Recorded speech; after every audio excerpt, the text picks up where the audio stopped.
Hello everybody, it's Big Beardy and I am feeling good today. I've managed to get my trim on. I'm not looking as awful. Before anyone thinks it's lockdown, you shouldn't be going to hairdressers. My wife used to be a hairdresser and that's why I've got the haircut. We got the clippers out. Gave me a go. Because this goes grey, like really grey, like Philip Schofield grey. I'm slowly turning into him. Just the hair though.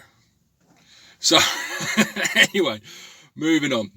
So today we're going to talk about logistics, how to plan your journeys better, or little tips and tricks that I do. I used to be, years ago, a logistics coordinator for a major retailer. So I sort of had that knowledge of planning routes and stuff already inbuilt, which has probably helped me doing this job. So that's what we're going to talk about today. So first of all, route planning I think is very important, and knowledge of areas helps a lot when it comes to route planning. But what I would say is, if you've got a job for the next day, or you've got time to plan a route, always do it. It will help you a lot in the long run. What I do is go to Google Maps. I put in the collection and delivery place, and it gives you 2 or 3 different routes usually. If you're doing it on a desktop, you can actually fiddle with the route and move it so it shows you you can actually make it a lot more efficient for what you're trying to do. Now, when I decide what route I want to take, a lot of the time it's a choice between distance and time. It usually gives you the most direct route, the quickest route, and or a couple of alternative routes.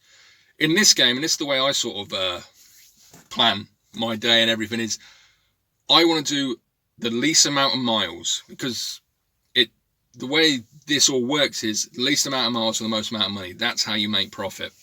Now, you've got to weigh that up sometimes, but if there's a route that's saying it's going to take me an hour and it's 100 miles, and there's a route that's saying it's going to take me an hour and 10 minutes and it's 90 miles, I will do the shorter route. It's only 10 minutes extra and I'm saving 10 miles. And if you can save 10 miles a week over the course of a year, that's more than a tank of petrol. That's like 100 quid you've saved. So, and that's just a little tweaks can save you money over time. The flip side of that is, if there's a route that's saying it's going to take me an extra 40 minutes and it's only 10 miles less, then I probably won't, because you want to get unloaded, get onto that next job, saving that little bit extra mileage for that could be that's a significant amount of time where you could be finding more work. So you've got to weigh it up a little bit. You've got to think what is going to be best. It's risk reward sort of thing. So that's how I would generally plan my route. If I get a job the night before, I would go on Google, check out the best route and plan it. Now, a lot of the time you don't have that option. A lot of the time you're in your van, it pings up on your phone, you drive straight to where you're collecting from, and then you've got to get going. What I do in that situation, and it's the same sort of thing, just a lot smaller, is as soon as I'm loaded, drive away from where you're collecting from, pull over onto the side of the road and just find the best route. There's no point driving and then realising halfway through your journey that way would have been a lot better, or there's been a major accident somewhere and you didn't realise and it's costing you time. So I pull over, plan my route for 5 minutes. Take that 5 minutes, take that little bit of extra time. It will save you time and money in the long run. The next thing that's important, I think, is knowing where you're going to be at what time. For instance, if you're picking up at 7 o'clock in the morning and you're going to be hitting the M25, for example, at let's say 9 o'clock, that's not a good time to be hitting the M25. That road is a nightmare at rush hour in the morning and in the evening. If you can find a route that takes you around the M25, or, let's say you're going from Cambridge to Reading. The usual route would be M11, M25, M4. But if you're going to hit the M25 rush hour, it might be worth cutting across country and then going down towards Reading, because it's going to save you, it might be more miles, but it's better to do an extra 20 miles than being stuck in traffic for 2 hours. So knowing what time you're going to hit places can be vitally important. That's why it's good to plan your route. And obviously knowing what roads are difficult. Anywhere which in the city at rush hour, is going to be a problem. M25 at rush hour is a problem. Cambridge, they've been doing all that road work down the A14 for a long time. That, if you can avoid that road, I would. It's got better recently, but still, any time hitting that road was a nightmare, especially at rush hour. You could get stuck there for 2-3 hours. I have. It was a nightmare. So don't always, do what I do. So knowing where you're going to be at what time is important. The other thing is time management. Knowing how long the job is actually going to take. If the sat-nav says it's going to be 3 hours, it's not going to be 3 hours. It's just not. Google Maps is generally quite good, but if you sat in a van and you're driving for 3 hours straight and you hit no problems, no traffic, you don't stop, then it might be 3 hours. But you're going to stop at some point. I generally use the rule is stop sort of every 2 hours. For toilet break, stretch my legs, whatever. That's more just to, it refreshes yourself. You might want to grab a coffee. You might want to have something to eat real quick. You might need the toilet. But every 2 hours, I try and get out of the van. Even if it's just pulling onto the side of the road, get out, stretch my legs. If you're just getting out of the van and stretching your legs, that's 5 minutes. Get back in, get going. But if you're ever going to go into a service station, I always say that's 20 minutes. No matter what, it is a 20-minute stop. Now you might think, well, I'm just going to jump out and go to the toilet and come back in. That's not 20 minutes. That's not 20 minutes. But actually pulling off the motorway, finding someone to park, walking from the vehicle to the building, getting to the toilet, you might have to wait. You might get, stuck in a queue. Then you've got to get back out, get back in the van, get back onto the road.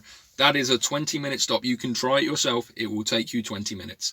So if I'm doing a 4-hour journey, I know it's going to take me roughly 4.5 hours. That's how I plan it.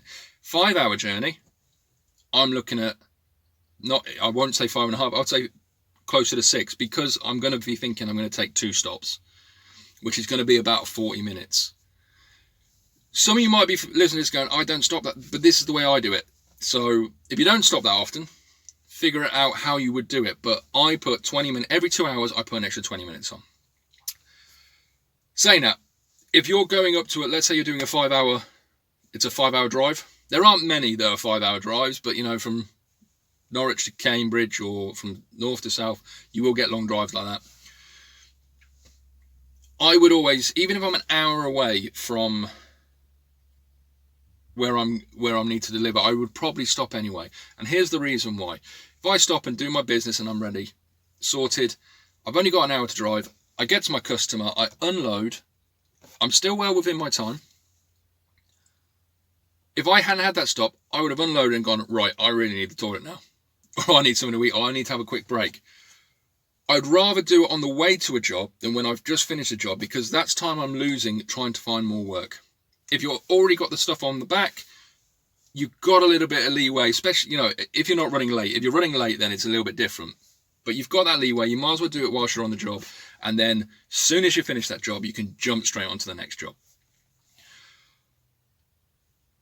If you are running late, and here's the thing that's very important. Like, you can plan the best sometimes, but there will always be issues.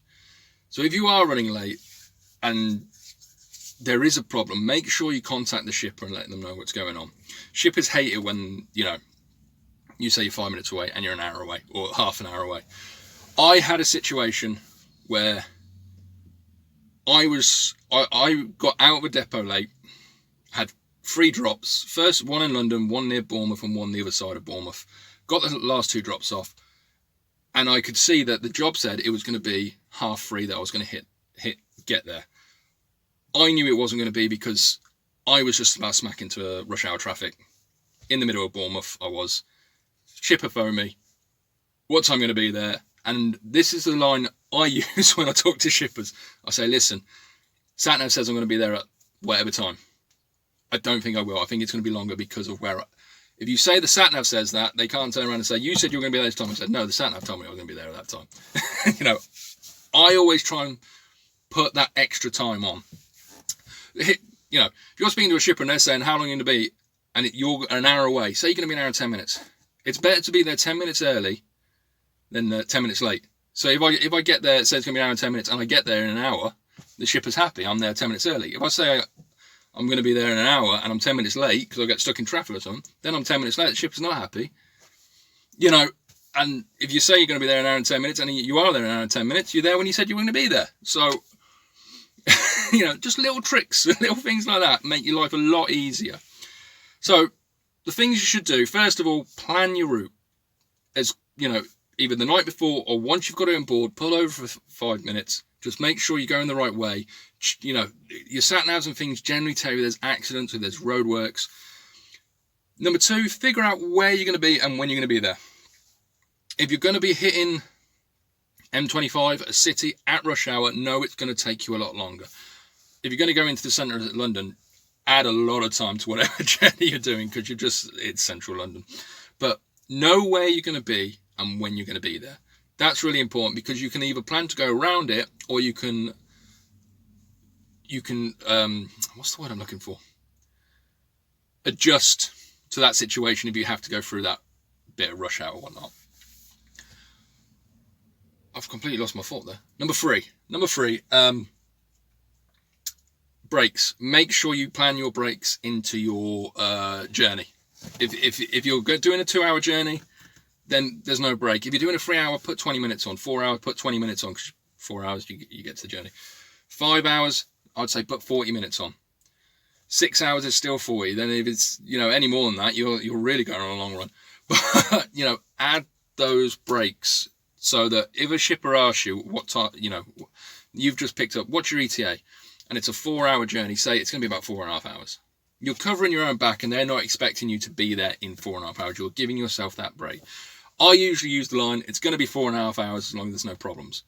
Meaning, as long as I don't hit traffic, as long as there isn't an accident and I'm stuck behind stuff, as long as, there's lots of reasons why, as long as I don't get a puncture.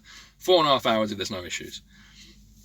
Plan those breaks. Another thing, and this is with multi-drops, when you do multi-drops, they generally give you a sheet what time you should be hitting your drops. You're never going to hit those drops times. They're unrealistic. Every last one of them. Every sort of multi-drop I've done, if they've ever given me a timesheet, you should be here at this time and here, it's bollocks. They run on the theory that you're going to know exactly where you're going, you're going to pull up, you're going to deliver, you're going to get in the van, you're going to know exactly where you're going to go to the next drop, and there's no traffic and no problems. And then they give you a break. Don't stress if you're not hitting those times. You're not going to. It's unrealistic. So, I've done a multi-drop when they've done the same thing. When I should have been finishing my break, which was a 45-minute break, I was starting it. I just didn't have a break. I was getting out of the van, walking around. I did it at my own pace, no time. Got everything delivered. There wasn't an issue. So don't worry about hitting times on that and planning it, because they just don't work. So hopefully this has helped some of you out there. Just plan your routes. If you are having a problem with timekeeping, give yourself that extra time. Plan your route and make sure you're going the right way. And try and do the least amount of miles as possible, as long as it doesn't affect the job. If you're still going to get the job there in time, do the shorter route, even if it's slightly longer time. And in the long run, that will help you financially, because this game is all about least amount of miles, most amount of money. So as always, please be safe out there. Have a great day, and take it easy. See you in a bit.